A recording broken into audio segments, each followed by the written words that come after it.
দুপুরে 1:18 অশোক নন্দী, বাবার নাম পীযুষ নন্দী, আলগাপুর, তাই একটা কমপ্লেন করে ওনার দোকানে গতকাল চুরি হয় এবং ব্যাটারি চোরেরা নিয়ে যায়।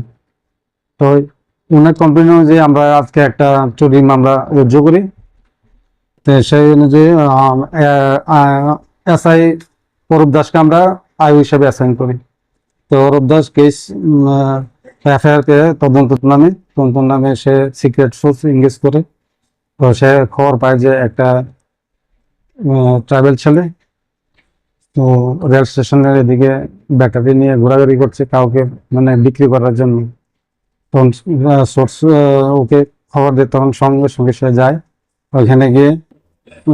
যখন সে ওই রাজবাড়ি সরকারি রেল স্টেশনের দিকে যায় তখন চোরে পুলিশকে দেখে পালাইতে চেষ্টা করে। আবার অরূপ দাস এবং পুলিশ পার্টি তাকে ডিটেন করে। তারপর ডিটেন করে তখন তার কাছ থেকে ব্যাটারি উদ্ধার করে এবং তখন ব্যাটারি মালিককে খবর দেওয়া হয় এবং তার দোকানের যে ইনভয়েস আছে এটার সঙ্গে মিলায় তখন ওই ব্যাটারিটাকে আইডেন্টিফাই করে বলে। তারপরে 2টা ব্যাটারি পাওয়া যায় ওনার কাছ থেকে, চোরের কাছ থেকে। তারপরে এদিকে প্রসিডিউর অনুযায়ী এটাকে সিজার করে এবং ওকে অ্যারেস্ট করে। ও এখন আমাদের কাস্টাডিতে আছে।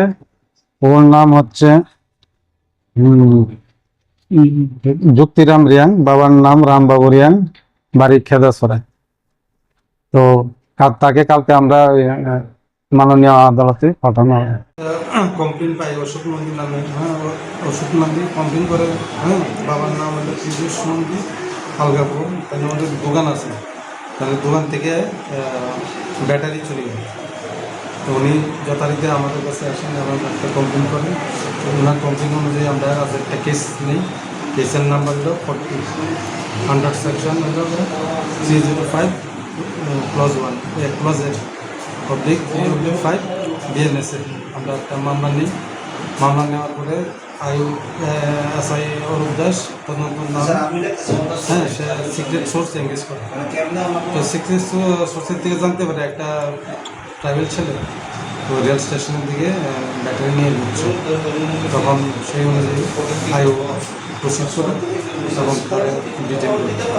তো ডিটেন করে তার কাছ থেকে ব্যাটারি পাই। তখন ওই ব্যাটারি মালিকের যে যার দোকান থেকে চুরি হয়েছিল ওনাকে খবর দেয়, ওনার আইডেন্টিফাই করে তখন বিসিএমের সামনে ওই ব্যাটারিগুলো সিজ করে আগামীকাল তাকে ফরওয়ার্ড করা হবে।